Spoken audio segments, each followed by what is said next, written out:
Hi friends, ನಮ್ಮ RCB advance ಡೇಟನ್ನು fix ಮಾಡಿದ್ದಾರೆ. ಹಾಗೆ ಕೂಡ 8 ಪ್ಲೇಯರ್ಸನ್ನು ರಿಟರ್ನ್ ಕೂಡ ಮಾಡ್ಕೊಂಡಿದ್ದಾರೆ.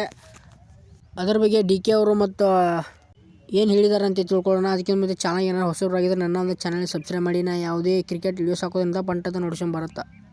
ಫ್ರೆಂಡ್ಸ್, RCB ಟೀಮ್ನಲ್ಲಿ 8 ಪ್ಲೇಯರ್ಸನ್ನು ರಿಟರ್ನ್ ಕೂಡ ಮಾಡ್ಕೊಂಡಿದ್ದಾರೆ. ಆ 8 ಪ್ಲೇಯರ್ಸ್ ಯಾರು ಅಂತ ಇಲ್ಲಿ ಸ್ಕ್ರೀನ್ ಮೇಲೆ ಹಾಕಿದ್ದೀನಿ, ನೋಡ್ಕೊಳ್ಳಿ ಫ್ರೆಂಡ್ಸ್.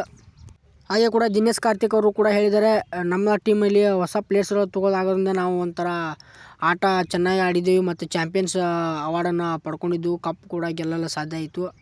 ಅಡ್ವಾನ್ಸ್ ಮಾಡಿದಲ್ಲಿ ದಿನೇಶ್ ಕಾರ್ತಿಕ್ ಅವರು ಈ ಥರ ಹೇಳಿದರು. DK ಅವರು ಕೂಡ ಹೇಳ್ತಾರೆ, ಈ ಸಲ ನಾವು ಕಪ್ ಹೊಡೆಯಲಿಲ್ಲ, ಹೊಸ ಪ್ಲೇಯರ್ಸ್ಗಳನ್ನು ಕೂಡ ಪಡ್ಕೊಳ್ಳಬೇಕಾಯಿತು. ಅದೇ ಥರ ಈ ಸಲ 8 ಪ್ಲೇಯರ್ಸ್ಗಳನ್ನ ರಿಟರ್ನ್ ಮಾಡ್ಕೊಂಡಿದ್ದೀವಿ. ಉಳ್ಕಾದ ಪ್ಲೇಯರ್ಸನ್ನು ಕೈ ಬಿಟ್ಟಿದ್ದೀವಿ. ನಮ್ಮ ಕಡೆ ಇರೋ ಬಜೆಟಿಂದ ಕಡಿಮೆ ಬಜೆಟಲ್ಲಿ ಯಾರೋ ಪ್ಲೇಯರ್ಸ್ಗಳು ಸಿಕ್ಕರೆ ಒಳ್ಳೆ ರಿಟರ್ನ್ ಪರ್ಚೇಸಿಂಗ್ ಮಾಡ್ಕೋತೀವಿ. 8 ಪ್ಲೇಯರ್ಸನ್ನು ರಿಟರ್ನ್ ಮಾಡ್ಕೊಂಡು ನಾವು ಒಂದು ಟೀಮ್ನಲ್ಲಿ ಈಗ ಕೂಡ ಒಂದು ಟಾರ್ಗೆಟನ್ನು ಕೂಡ ಇಟ್ಕೊಂಡಿದ್ದೀವಿ. ಈ ಸಲ ಹೊಡಲೇಬೇಕು ಅಂದರೆ ಆ ಥರ ಒಂದು ಗುರಿ ಇಟ್ಕೊಂಡು ನಾವು ಟಾರ್ಗೆಟನ್ನು ಇಟ್ಕೊಂಡಿದ್ದೀವಿ. ಈ ಸಲನೂ ಕೂಡ ನಮ್ಮ ಚಾಂಪಿಯನ್ಸ್ ಕೂಡ ಮಾಡ್ಕೋಬೋದು ನಮ್ಮ RCB ಟೀಮನ್ನು ಅಂಥೇಳಿ. ಹಾಗೆ ಕೂಡ ನಮ್ಮ RCB ಟೀಮ್ನಲ್ಲಿ ಮತ್ತು ಬಾಲರ್ಸ್ಗಳು, ಸ್ಪಿನ್ನರ್ಸ್ಗಳು, ಓಪನ್ ಬ್ಯಾಟ್ಸ್ಮನ್ಗಳು ತುಂಬ ಜನ ಇದ್ದಾರೆ. ತುಂಬ ಚೆನ್ನಾಗಿ ಪರ್ಫಾರ್ಮೆನ್ಸ್ ಮಾಡ್ತಾಯಿದ್ದಾರೆ.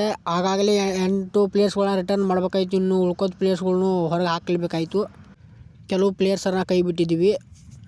ಹಾಗೆ ಕೂಡ ಇನ್ನಷ್ಟು ಪ್ಲೇಯರ್ಸ್ಗಳನ್ನ ರಿಟರ್ನ್ ಮಾಡ್ಕೋತೀವಿ. ಕಡಿಮೆ ಬಜೆಟಲ್ಲಿ ಸಿಕ್ಕರೆ ಪರ್ಚೇಸಿಂಗ್ ಕೂಡ ಮಾಡ್ಕೊಳ್ತೀವಿ. ಇದೇ ಥರ ವಿಡಿಯೋಸ್ ಹಾಕ್ತಿರ್ತೀನಿ. ನನ್ನ ಒಂದು ಚಾನಲ್ ಸಬ್ಸ್ಕ್ರೈಬ್ ಮಾಡಿ. Thank you all friends.